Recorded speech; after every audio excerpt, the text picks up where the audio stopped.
ये ताज़ा बनी हुई कॉफ़ी की बेहतरीन खुशबू और सामने रखी ये कमाल की जानकारियों की लिस्ट। आहा।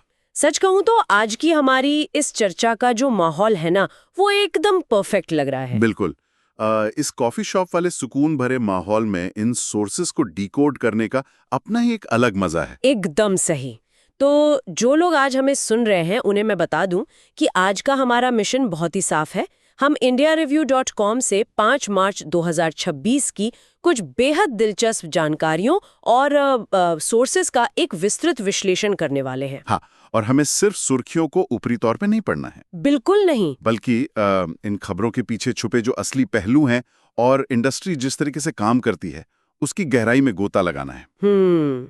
और आज हमारे पास जो सोर्सेज हैं, मतलब सोचिए, वो 90 के दशक की पुरानी यादों से लेकर नए बॉक्स ऑफिस क्लैश तक फैले हुए हैं। और करोड़ों के फैशन से लेकर सिनेमाई विचारधाराओं के भारी टकराव तक। बिल्कुल। तो अपनी कॉफी का कप थाम लीजिए, क्योंकि आज की जो थीम निकल कर आ रही है ना, वो वाकई कमाल की और बहुत ही इंसाइटफुल होने वाली है। अगर हम आज के सोर्सेज का पैटर्न देखें तो एक बहुत ही शानदार कॉन्ट्रास्ट नजर आता है। एक तरफ वो सितारे हैं जो अपने स्टारडम के बीते हुए कल को याद कर रहे हैं, हाँ, और दूसरी तरफ वो नया दौर है जहां बॉक्स ऑफिस पर शतरंज की बिसात बिछाई जा रही है। और इसी कॉन्ट्रास्ट से शुरुआत करते हैं। मेरे पास यहाँ एक सोर्स है जिसने मुझे थोड़ा भावुक भी किया और सोचने पर भी मजबूर कर दिया। अच्छा, कौन सा सोर्स है वो? हम बात कर रहे हैं बॉलीवुड के एक वक्त के डांस किंग और सबसे बड़े एंटरटेनर गोविंदा की। हाँ। हाल ही में उन्होंने सिद्धार्थ कानन के यूट्यूब चैनल पर एक बहुत ही लंबा और स्पष्ट इंटरव्यू दिया है। मैंने भी उस इंटरव्यू के कुछ हिस्से एनालाइज किए हैं। इस इंटरव्यू में उनका जो दर्द झलका है ना, वो काफी कुछ सोचने पर मजबूर करता है। मतलब एक दौर था जब वो बॉक्स ऑफिस के बेताज बादशाह थे। बिल्कुल। सिंगल स्क्रीन थिएटर्स सिर्फ उनके नाम पर हाउसफुल हो जाते थे। एकदम सही। लेकिन आज वो इंडस्ट्री में हाशिए पर हैं और छोटे इवेंट्स करने को मजबूर हैं। मैं आपसे ये समझना चाहती हूँ कि क्या ये सिर्फ टैलेंट के कम होने की बात है या इसके पीछे कुछ और गहरी वजह है? देखिए, ये एक बहुत ही बेहतरीन सवाल है। अगर हम इस पूरे सिनेरियो का गहराई से विश्लेषण करें तो गोविंदा का सफर सिर्फ एक एक्टर के पतन की कहानी नहीं है, बल्कि ये पूरी एंटरटेनमेंट इंडस्ट्री के बदलते हुए ढांचे की कहानी है। इंडस्ट्री कितनी अस्थिर और क्षणभंगुर हो सकती है, ये उसका सबसे बड़ा उदाहरण है। मतलब आप सिस्टम में आए बदलाव की बात कर रहे हैं? बिल्कुल। 90 के दशक में स्टारडम पूरी तरह से मास अपील और रॉ टैलेंट पर निर्भर करता था। गोविंदा उस दौर में एक वन मैन आर्मी थे। हाँ, उनका अपना एक अलग ही स्वैग था। लेकिन 2000 के दशक के मध्य के बाद सिनेमा और इंडस्ट्री का काम करने का तरीका पूरी तरह से बदल गया। पीआर मशीनरी और नेटवर्किंग का दौर आ गया। एकदम सही। PR machinery, networking, talent management एजेंसियां और कॉर्पोरेट स्टूडियो कल्चर हावी हो गया। गोविंदा शायद इस नए सिस्टम के साथ खुद को इवॉल्व नहीं कर पाए। इंडस्ट्री अब सिर्फ कैमरे के सामने की परफॉर्मेंस पर नहीं चलती। कैमरे के पीछे आप कैसे रिश्ते बनाते हैं, ये उससे तय होता है। ये बात एकदम सही है। लेकिन पता है, इसी सोर्स में इसी इंटरव्यू में एक बड़ा ही दिलचस्प किस्सा भी सामने आया जो आपकी इस बात को थोड़ा कॉन्ट्रास्ट करता है कि वो नेटवर्किंग या लोगों की मदद नहीं करते थे। अच्छा, कौन सा किस्सा? क्या आपको फिल्म पार्टनर याद है? हाँ बिल्कुल, बड़ी हिट थी वो। गोविंदा ने बताया कि उस फिल्म के दौरान उन्होंने ही सलमान खान को हेयर सर्जरी कराने और अपना लुक बदलने की सलाह दी थी। क्या बात है! और सोचिए, वो लुक बदलाव सलमान खान के करियर और उस फिल्म की सफलता का एक बहुत बड़ा कारण बना। हालांकि उसी सोर्स में प्रोड्यूसर पहलाज नेहलानी का एक बयान भी है। उनका कहना है कि पार्टनर जैसी बड़ी हिट देने के बावजूद गोविंदा उस सफलता को भुना नहीं पाए, क्योंकि उनके कुछ प्रोजेक्ट्स रुक गए थे। हाँ, और उनके काम करने का तरीका शायद नए दौर के हिसाब से फिट नहीं बैठ रहा था। और यही वो विडंबना है जिस पर मैं बात कर रहा था। आप किसी दूसरे बड़े स्टार को करियर बदलने वाली सलाह दे सकते हैं, लेकिन अपने खुद के करियर को उस कॉर्पोरेट सांचे में नहीं ढाल पाते। ये दिखाता है कि सिर्फ एक हिट फिल्म देना ही काफी नहीं है। उस मोमेंटम को बनाए रखना जरूरी है। बिल्कुल। उस मोमेंटम को बनाए रखने के लिए जो एक इकोसिस्टम चाहिए होता है, वो उनके पास नहीं था। अब इकोसिस्टम और सिनेमाई बदलाव की बात हो ही रही है, तो हमारे सोर्सेज में एक और बहुत बड़ा मुद्दा है जहां विचारधाराओं का सीधा और काफी तीखा टकराव दिख रहा है। आप सुदीप्तो सेन वाले बयान की बात कर रहे हैं। सिंह का काम पूरी तरह से छोड़कर अपनी आने वाली film Charak, fair of faith के निर्देशन पर पूरा ध्यान केंद्रित करने का मन बनाया है। ये एक दिलचस्प शिफ्ट है। और सोर्सेज बता रहे हैं कि ये फिल्म आस्था और रीति रिवाजों पर एक बहुत ही गहरी रिसर्च पर आधारित है, जहां वो बिना किसी जजमेंट के बहुत ही मानवीय तरीके से भक्ति के पहलू को पर्दे पर दिखाना चाहते हैं। लेकिन यहाँ पर मामला थोड़ा गर्मा गया है। बिल्कुल गर्मा गया है, क्योंकि उन्होंने अपनी इस वैचारिक जमीन को स्पष्ट करने के लिए एक दूसरी फिल्म का कड़ा विरोध किया है। जी हाँ, और ये विवाद फिल्म निर्माण की अलग अलग विचारधाराओं को लेकर एक बहुत बड़ी बहस खड़ी करता है। सुदीप्तो सेन ने अपनी फिल्म के बारे में बात करते हुए खुलकर कहा है कि उन्हें फिल्मों में अत्यधिक हिंसा और डार्कनेस बिल्कुल पसंद नहीं है। उन्होंने तो फिल्म मेकर संदीप रेड्डी वांगा को परवर्ट तक कह दिया है। बिल्कुल, और ये भी साफ किया कि इसी अत्यधिक हिंसा और वाइब के कारण उन्होंने वांगा की ब्लॉकबस्टर फिल्म एनिमल देखने से ही इनकार कर दिया। मतलब ये सिर्फ दो डायरेक्टर्स की अनबन नहीं है, ये सिनेमा को देखने के दो बिल्कुल अलग नजरियों का टकराव है। एकदम सही। और यहाँ जो लोग हमारी इस चर्चा को सुन रहे हैं, उनके लिए ये स्पष्ट करना बहुत जरूरी है कि हमारा मकसद यहाँ किसी भी विचारधारा का पक्ष लेना बिल्कुल नहीं है। बिल्कुल नहीं है, हम पूरी तरह से निष्पक्ष हैं। चाहे वो लेफ्ट विंग हो या राइट विंग हो या फिर सिनेमा में आस्था बनाम हिंसा की बहस हो, हम यहाँ सिर्फ इन सोर्सेज के आधार पर इंडस्ट्री के अंदर चल रहे इस गहरे वैचारिक टकराव को रिपोर्ट कर रहे हैं। हाँ, क्योंकि एक तरफ वो सिनेमा है जो परंपराओं, मान्यताओं और आस्था के इर्द गिर्द बुना जा रहा है, और दूसरी तरफ वो सिनेमा है जो समाज के डार्क, हिंसक और ग्रे पहलुओं को पर्दे पर उतारता है। लेकिन क्या आपको नहीं लगता कि एक डायरेक्टर का दूसरे डायरेक्टर को पब्लिकली इतने कड़े शब्द कहना इंडस्ट्री के अंदर की असुरक्षा को भी दर्शाता है? मुझे लगता है असुरक्षा से ज्यादा इस बात पर बहस है कि सिनेमा का समाज पर क्या असर होता है। देखिए, सुदीप्तो सेन उस स्कूल ऑफ थॉट से आते हैं जहां सिनेमा को समाज का दर्पण तो माना जाता है, लेकिन एक जिम्मेदारी के साथ। सही बात है। वहीं संदीप रेड्डी वांगा जैसे मेकर्स का मानना है कि सिनेमा सिर्फ एक एक्सप्रेशन है, उसमें मोरल पुलिसिंग नहीं होनी चाहिए। ये दर्शकों पर निर्भर करता है कि वो क्या देखना चाहते हैं। और बॉक्स ऑफिस के नंबर्स भी तो यही बताते हैं कि दोनों ही तरह के सिनेमा के लिए एक बहुत बड़ा ऑडियंस बेस मौजूद है। बिल्कुल मौजूद है। खैर, सिनेमा की इस गंभीर और वैचारिक बहस से थोड़ा बाहर निकलते हैं और सीधे चलते हैं बॉलीवुड के उस हिस्से में जो हमेशा जगमगाता रहता है, ग्लैमर और शादियों की तरफ। हाँ, ग्लैमर, शादियां और हमारा फेवरेट पॉप कल्चर क्रॉसओवर। अभी शादियों का जो सीजन चल रहा है ना, उसने तो जैसे इंटरनेट पे पूरी तरह से कब्जा ही कर लिया है। बिल्कुल, हर तरफ बस शादियों की ही तस्वीरें हैं। हाल ही में रश्मिका मंदाना और विजय देवराकोंडा की उदयपुर में एक बहुत ही खूबसूरत और प्राइवेट शादी हुई। लेकिन उसके बाद उन्होंने हैदराबाद में जो रिसेप्शन दिया है, सोर्सेज बता रहे हैं कि वो टॉलीवुड के इतिहास की सबसे महंगी और आलीशान शादियों में से एक बन गई है। उस रिसेप्शन का स्केल वाकई देखने लायक था। मैंने सोर्सेज में तस्वीरें देखी। जो चीज सबसे ज्यादा ध्यान खींचने वाली थी वो था गेस्ट लिस्ट और वहां से निकल कर आ रहे बॉलीवुड कनेक्शंस। हाँ, रिया चक्रवर्ती, मृणाल ठाकुर और कृति सेनन जैसी हस्तियों ने वहां शिरकत की। और उसी रिसेप्शन से एक ऐसी खबर आई है जिसने इंटरनेट का पारा अचानक से बढ़ा दिया है। वो होमी अज्जानिया वाली पोस्ट ना? एकदम सही। डायरेक्टर होमी अज्जानिया ने कृति सेनन के साथ एक बहुत ही मजेदार फोटो पोस्ट की और सीधे सीधे कॉकटेल 2 की तरफ इशारा कर दिया। मैं यही आपसे पूछना चाह रही थी, क्या ये सच में कोई हिंट होते हैं या सेलिब्रिटीज बस फैंस की भावनाओं के साथ खेलते हैं ताकि सोशल मीडिया एंगेजमेंट बना रहे? देखिए, इसमें दोनों बातें हो सकती हैं। कई बार ये महज पीआर स्टंट होते हैं। लेकिन होमी अज्जानिया जैसे डायरेक्टर्स अक्सर इस तरह की कैजुअल सेटिंग्स में अपने अगले प्रोजेक्ट्स को लेकर मार्केट का मूड टेस्ट करते हैं। अच्छा, मार्केट टेस्टिंग। हाँ, क्योंकि कॉकटेल एक कल्ट फिल्म बन चुकी है और कृति सेनन के साथ उसके सीक्वल की बात छेड़ना एक बहुत ही स्मार्ट मूव है। इससे उन्हें बिना किसी ऑफिशियल अनाउंसमेंट के ही लोगों का रिएक्शन पता चल जाता है। ये तो बहुत ही शातिर तरीका है। बिल्कुल है।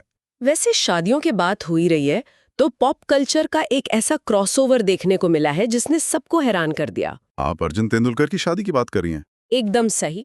सचिन तेंदुलकर के बेटे अर्जुन तेंदुलकर की शादी का एक फ्रेम बहुत वायरल हो रहा है, जिसमें शाहरुख खान, आमिर खान और राजनीति की दुनिया से राज ठाकरे एक साथ नजर आ रहे हैं। क्या फ्रेम था वो! मतलब क्रिकेट, राजनीति और बॉलीवुड, ये तीनों जब मिलते हैं तो वो सिर्फ एक शादी नहीं रहती, वो एक नेशनल इवेंट बन जाता है। बिल्कुल, भारत में क्रिकेट और सिनेमा ये दो ही तो असली धर्म माने जाते हैं जो पूरे देश को बांध कर रखते हैं। सही कहा। और इसी शादी से सारा तेंदुलकर का वो गुलाबी साड़ी वाला लुक और मेहंदी सेरेमनी में उनके डांस का वीडियो भी काफी चर्चा में है।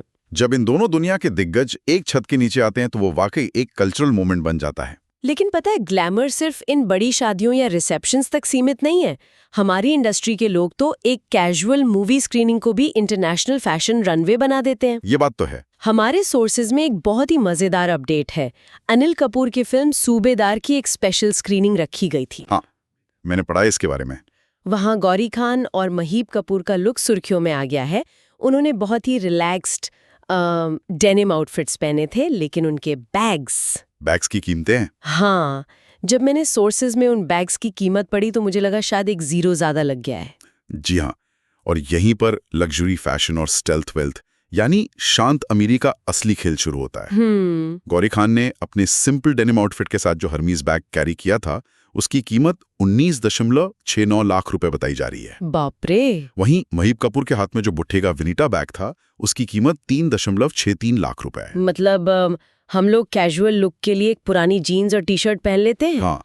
और यहाँ कैजुअल लुक को पूरा करने के लिए एक ऐसा बैग चाहिए जिसकी कीमत में शायद किसी टियर 2 शहर में एक अच्छा खासा फ्लैट आ जाए। बिल्कुल। लेकिन सीरियसली, क्या ये सिर्फ दिखावा है या इसके पीछे कोई फैशन स्ट्रैटेजी होती है?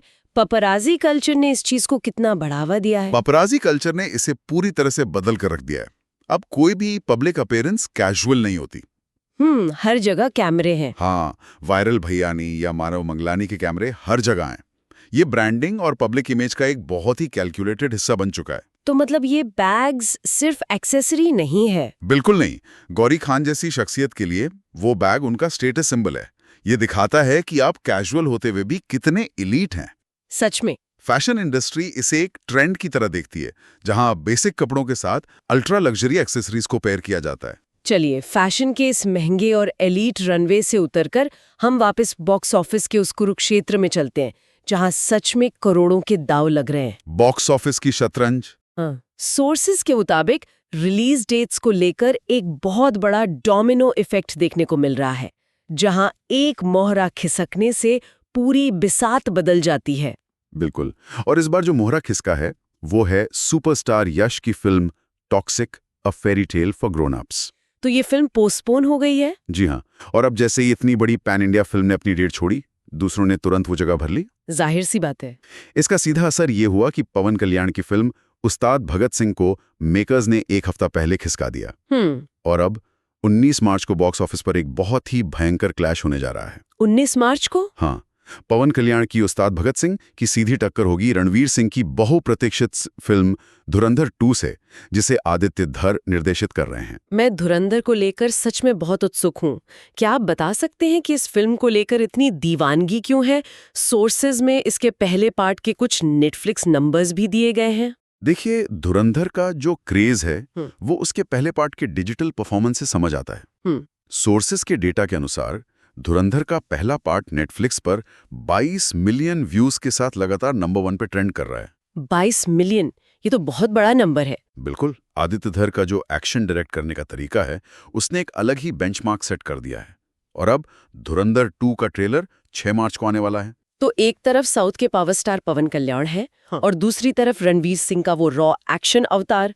19 मार्च को थिएटर्स का माहौल तो देखने लायक होगा। एकदम सही। इसी पैन इंडिया और साउथ बनाम बॉलीवुड की चर्चा को अगर हम थोड़ा और गहराई से समझें, तो हमारे सोर्सेज में निखिल सिद्धार्थ के हालिया पॉडकास्ट का जिक्र है। हाँ, स्वयंभू के लिए उनकी ट्रेनिंग। बिल्कुल। उन्होंने अपनी आने वाली फिल्म स्वयंभू के लिए वियतनाम में 45 दिनों तक मार्शल आर्ट्स की कड़ी ट्रेनिंग ली है। और उन्होंने उस डिबेट पर बहुत ही अच्छी बात कही जो अक्सर सोशल मीडिया पर चलती है, साउथ सिनेमा बनाम बॉलीवुड। उन्होंने क्या कहा? निखिल का मानना है कि आज के समय में ये बहस पूरी तरह से खत्म हो चुकी है। निखिल का ये नजरिया बिल्कुल सटीक है। अब दर्शक ये नहीं देखते कि फिल्म हिंदी में बनी है, तेलुगु में या कन्नड़ में। वो सिर्फ एक अच्छी भारतीय फिल्म देखना चाहते हैं। अगर कहानी में दम है और प्रोडक्शन वैल्यू अच्छी है तो फिल्म पूरे देश में चलेगी। और अच्छी भारतीय फिल्म और कहानी के दम का जिक्र आते ही मुझे सोर्सेज की उस सबसे बेहतरीन खबर की तरफ जाना है जिसने आज मेरा दिन बना दिया। आप मणिपुरी फिल्म बूंग की बात कर रही हैं ना? एकदम सही। इस 500 करोड़ के बॉक्स ऑफिस युद्ध, वीएफएक्स और शोर शराबे के बीच भारत ने ग्लोबल मंच पर एक बहुत ही शांत लेकिन ऐतिहासिक जीत हासिल की है। मणिपुरी फिल्म बूंग पहली भारतीय फिल्म बन गई है जिसने प्रतिष्ठित बाफ्टा अवार्ड अपने नाम किया है। ये असल में सिनेमा की सबसे बड़ी और सच्ची जीत है। बिल्कुल। इस फिल्म को लक्ष्मीप्रिया देवी ने डायरेक्ट किया है और एक्सेल एंटरटेनमेंट ने इसे सपोर्ट किया है। बूंग का जो ट्रेलर सामने आया है वो बहुत ही मार्मिक है। हाँ, ये एक युवा लड़के के संघर्ष और उम्मीदों भरे सफर को दिखाता है। ये फिल्म बताती है कि जब आप जमीन से जुड़ी मानवीय भावनाओं वाली कहानी कहते हैं तो उसे किसी बड़ी भाषा या करोड़ों के बजट की जरूरत नहीं होती, वो ग्लोबल ऑडियंस से कनेक्ट कर जाती है। सोचिए जरा इस कॉन्ट्रास्ट को।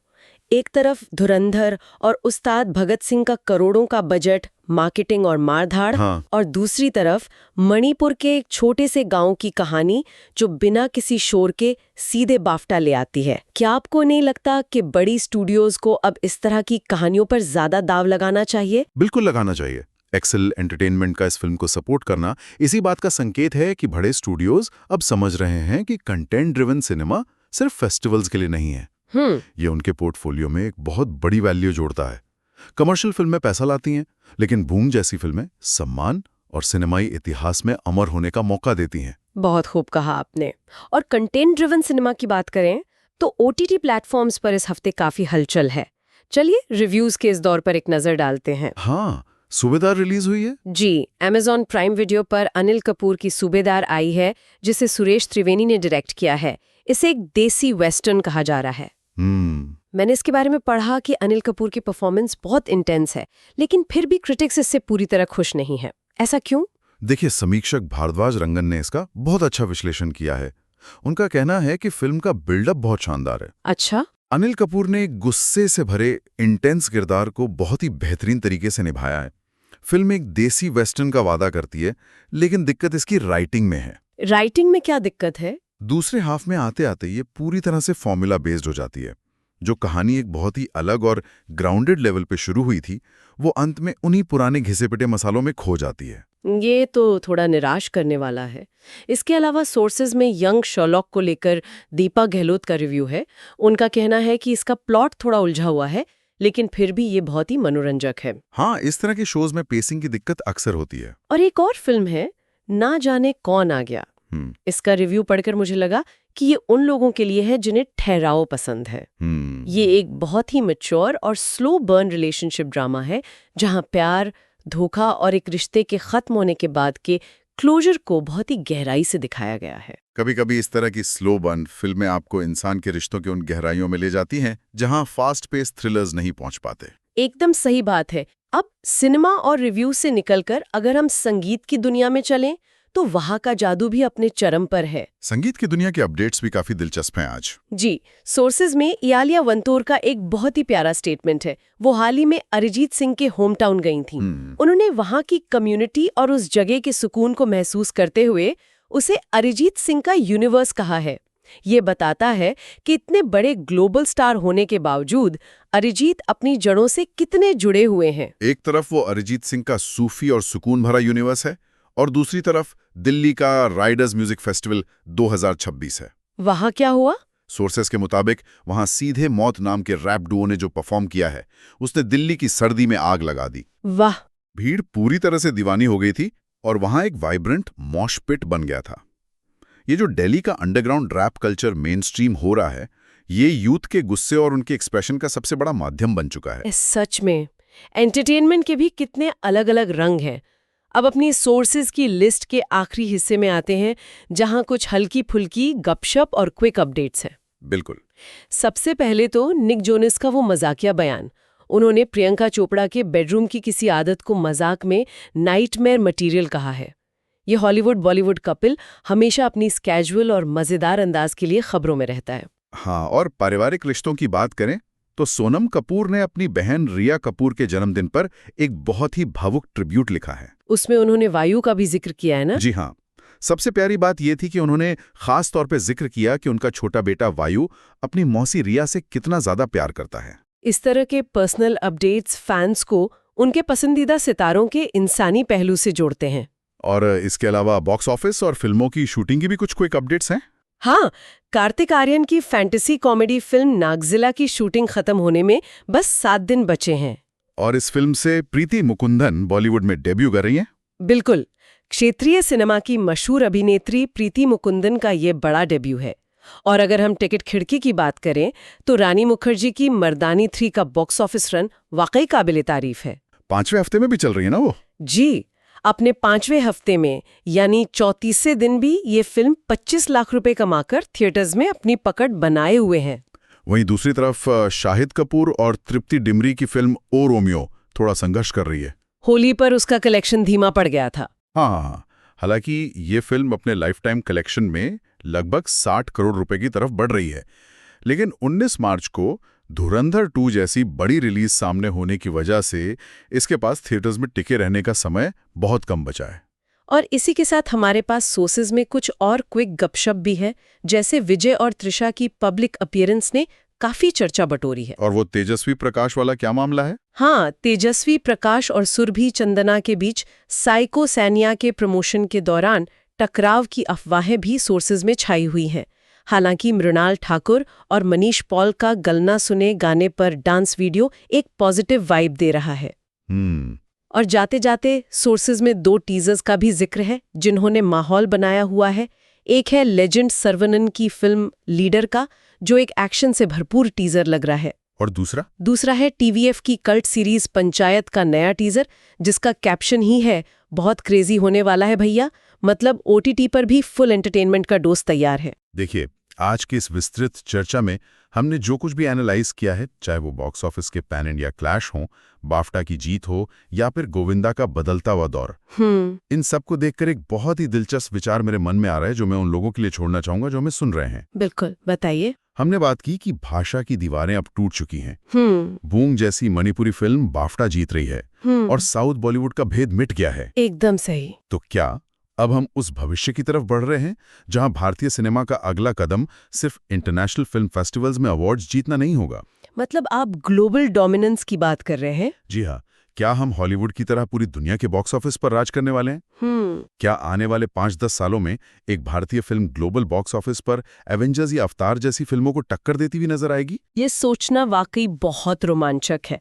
जिस तरह से हमारे कंटेंट की पहुंच बढ़ रही है, वो दिन दूर नहीं जब ग्लोबल बॉक्स ऑफिस के टॉप 5 में कोई पूरी तरह से देसी भारतीय कहानी राज कर रही होगी। इसी उम्मीद और इसी रोमांचक विचार के साथ आज के हमारे इस गहन विश्लेषण को हम यही विराम देते हैं। बिल्कुल। हेडलाइन से हार्ट बीट्स तक आप सुन रहे थे Bollywood deep dive from indiareview.com। कहानियों के बीच फिर मुलाकात होगी। नमस्कार।